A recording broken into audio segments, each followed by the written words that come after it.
Blade Six, salah satu dari 5 perusahaan konglomerat terbesar di pemerintahan Cina saat ini. Meskipun populasi dunia telah anjlok karena kemunculan Gate di sana-sini, Blade Six masih memiliki kekuatan yang luar biasa dan merupakan nomor 1 di dunia. Bahkan tahun lalu, mereka membentuk citra perusahaan yang pro-sosial dan sangat dikenal sehingga terpilih sebagai perusahaan nomor 1 yang diinginkan orang untuk bergabung. Chun Ye-won mendesah. Informasi yang melewati pikiran Chun Ye-won adalah informasi dasar tentang Blade Six. Semua informasi yang Chun Ye-won miliki tentang Blade Six hanya informasi biasa saja. Karena informasi yang sangat rahasia terjaga oleh mereka. Chun Ye-won mengetahui bahwa Blade Six adalah nama lain dari Blade God Six Martial Clan. Karena Chun Ye-won tahu dari data nano di masa depan yang lebih jauh dari masa sekarang. Saat ini, Chun Ye-won menatap Jo Yuseong yang ada di hadapannya. Itu cukup membuktikan bahwa dugaannya benar. Pemimpin perusahaan afiliasi dari Blade Six saja tahu tentang seni bela diri. Ini berarti dia juga mengetahui tentang dunia murim. Nano, jika sumbu waktu di sini berbeda, apakah ada kemungkinan bahwa Dewa Pedang masih hidup? Chun Ye-won bertanya kepada Nano dengan wajah kaku. Mungkin saja Dewa Pedang, pemimpin dari Blade God Six Martial Clan, adalah pemimpin juga di Blade Six. Lalu suara Nano menggema menjawab pertanyaan Ye-won itu. Ada kemungkinan itu terjadi, Tuan. Jika Anda gagal membunuh Dewa Pedang sebelum memasuki sumbu waktu yang berbeda ini. Wajah Chun Ye-won tampak tidak senang dengan informasi dari Nano itu. Tapi informasi dari Nano itu hanya kemungkinan, tidak pasti kebenarannya. Chun Ye-won merasa yakin bahwa dia telah membunuh Dewa Pedang di Time Jet sebelum dia jatuh ke zaman ini.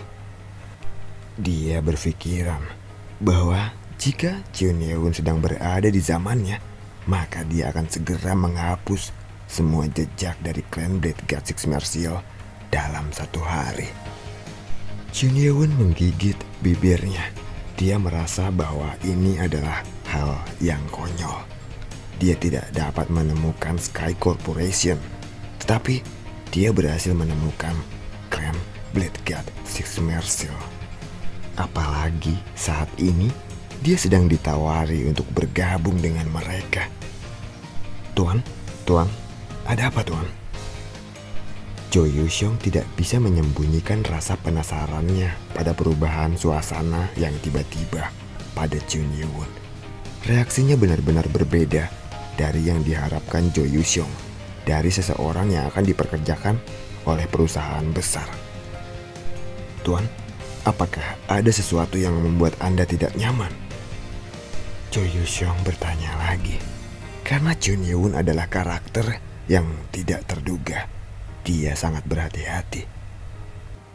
Apakah dia punya pengalaman buruk dengan kantor pusat? Jika tidak begitu, tidak mungkin Chun Ye-won akan bereaksi seperti itu saat mendengar nama Blade Six. Lalu Chun Ye-won yang sedari tadi hanya terdiam menjawab, "Siapa nama pemimpin perusahaan Blade Six ini?" Nada suara yang dikeluarkan oleh Chun Ye-won terdengar menakutkan. Suara rendah namun penuh energi. Tidak mungkin Jo Yuseong tidak bisa merasakannya. Mengapa dia tiba-tiba mengeluarkan hawa membunuh ini? Warga sipil biasa pasti tidak bisa bernafas. Kuharap warga sipil yang berada di lobi baik-baik saja. Ini benar-benar mengejutkan Jo Yuseong. Saat ini Jun Yeun menjadi pusat perhatian semua orang yang berada di ruangan lobi. Jo Yusyong memutuskan untuk mencoba tetap tenang. Mengapa kau tidak segera memberitahuku nama pemimpin perusahaan Blade Six? Pertanyaan Jun Yeun ini membuatnya lemah. Jo Yusyong sangat gugup hingga keringat dingin keluar.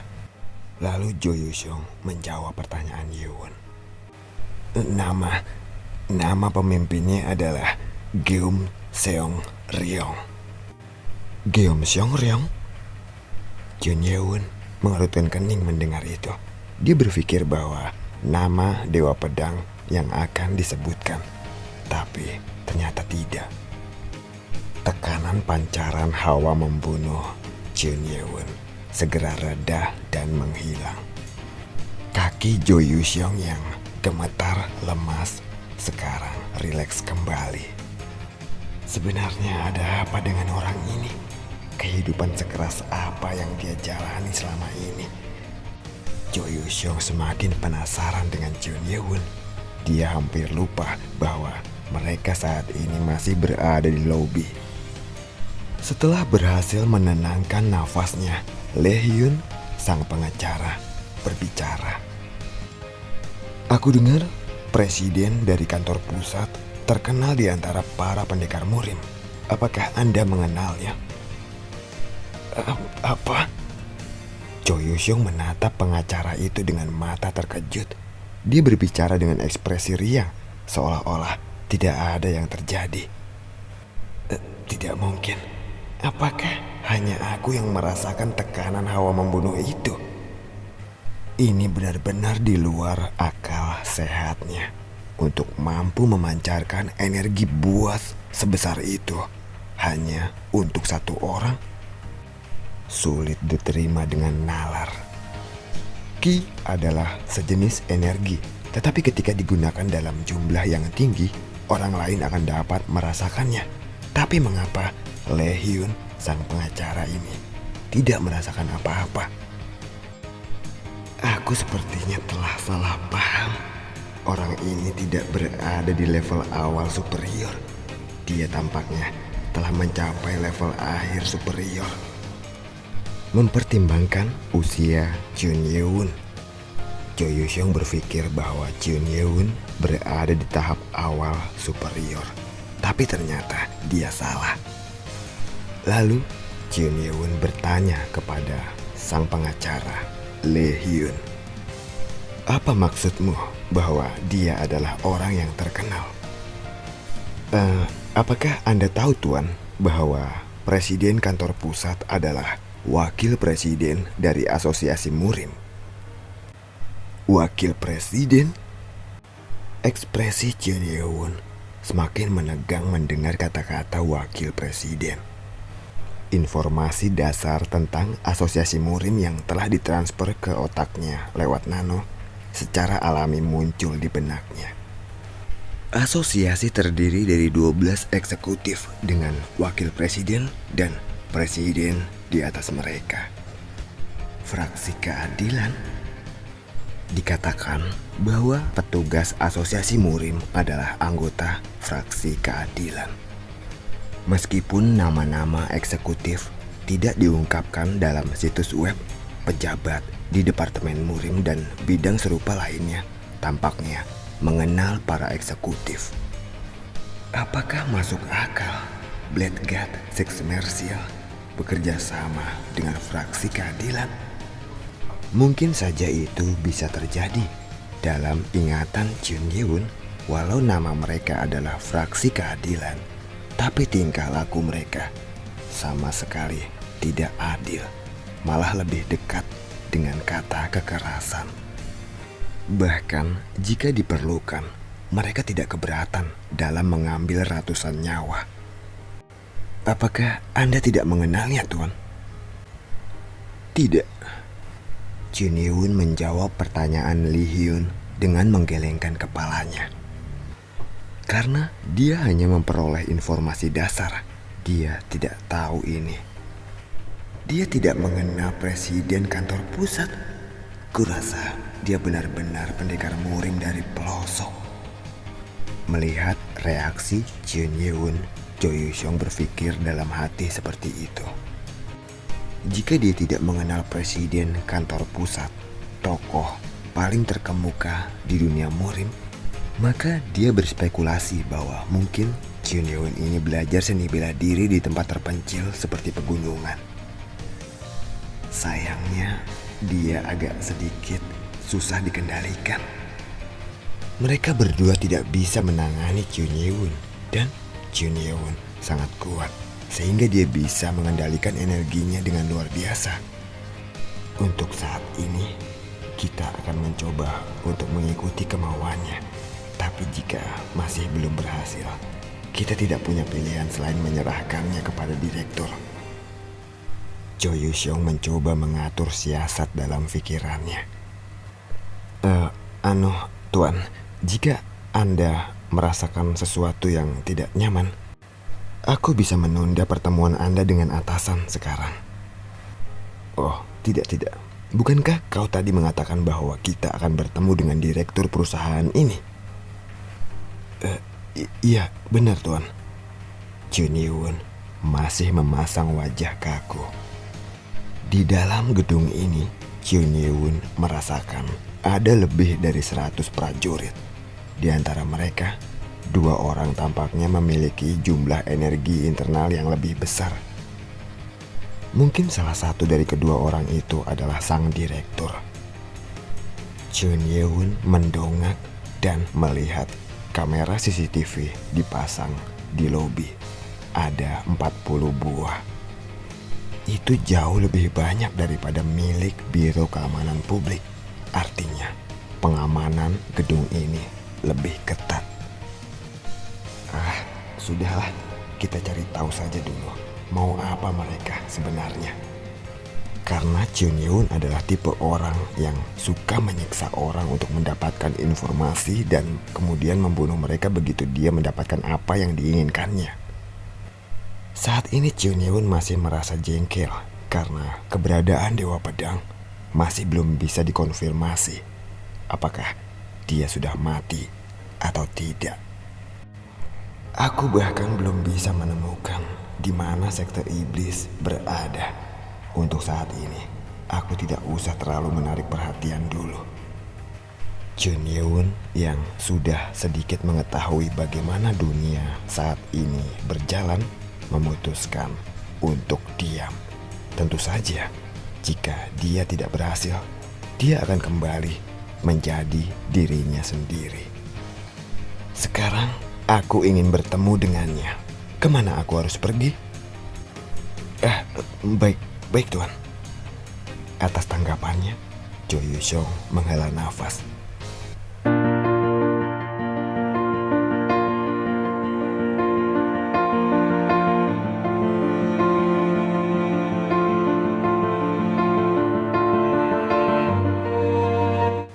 Saat ini mereka berada di lantai 36 gedung Six Road Toys.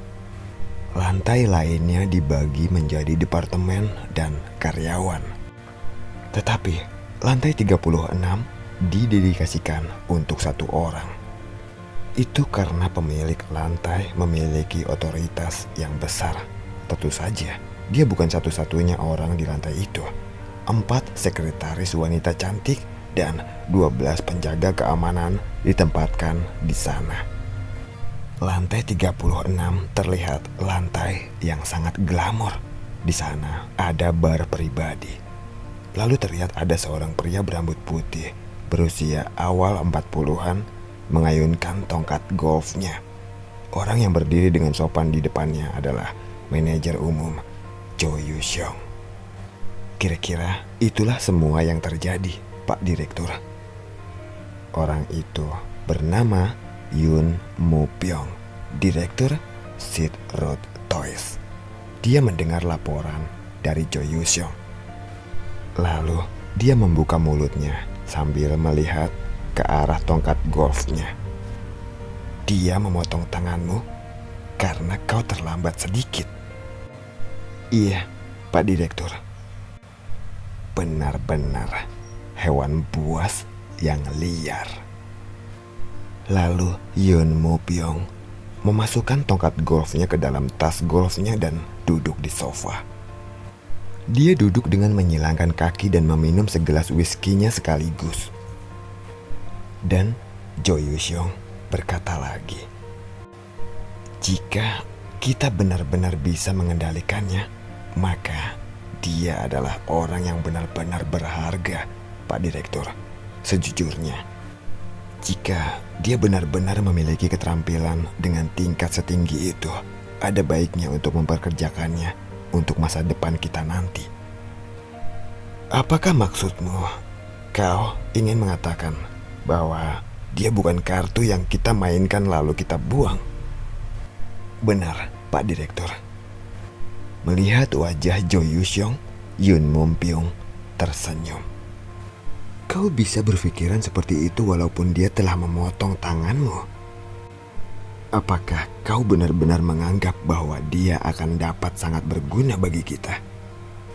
Biasanya, jika sudah diperlakukan seperti itu, orang akan sakit hati terhadap orang yang melakukan kekejaman itu. Tapi Jo Yuseong berbicara secara objektif. Inilah alasan Yun Mo Pyong menggunakannya dan menjadi orang kepercayaannya. Baiklah, kalau begitu biarkan aku melihat dan menilainya dulu. Seperti yang dikatakan oleh manajer Joe, jika dia bukan seorang superior master, maka buang saja dia. Terima kasih, Pak Direktur. Jo Yuseong membungkuk untuk mengungkapkan rasa terima kasihnya. Dan direktur memberi isyarat agar dia mengadakan pertemuan segera. Saat Jo Yuseong pergi, Yun Mo Pyong menyentuh rambutnya dan bergumam, "Manajer Jo, sepertinya kali ini dugaanmu salah. Jika dia adalah seorang superior master, maka aku akan menyadari energinya saat dia masuk ke gedung ini." Direktur Yun Mo Pyong salah satu dari 2 orang superior yang ditugaskan di gedung ini. Dalam pikiran Yun Mo Pyong, hanya seorang superior master yang dapat merasakan energi dari superior master lainnya.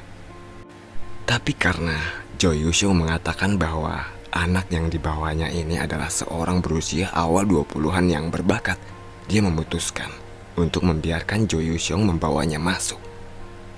Yun Mo Pyong mengambil jaket yang ada di gantungan dan memakainya. Lalu tidak lama kemudian pintu ruangannya terbuka dan seseorang masuk bersama dengan Jo Yuseong.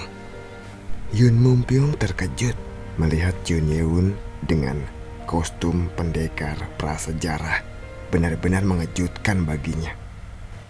"Tuan, orang ini bernama Yun Mo Pyong, direktur di gedung ini." Jo Yuseong memperkenalkannya. "Pak Direktur, dia adalah orang yang aku bicarakan sebelumnya." Jun Yeun hanya mengungkapkan nama depannya dan bukan nama belakangnya. Awalnya dia berpikir untuk memberitahu mereka nama lengkapnya untuk melihat bagaimana reaksi dari Blade Six. Tapi dia segera berubah pikiran. Karena Six Road Toys ini bukanlah perusahaan utama mereka. Dan dia tidak bisa menyebutkan namanya kepada orang-orang rendahan ini. Jika Dewa Pedang hidup di era ini, maka ada kemungkinan bahwa Dewa Pedang akan melarikan diri darinya. Jika dia mengetahui keberadaan Chun Yeun di sini. Lalu Yun Mo Pyong mengulurkan tangan untuk berjabatan tangan.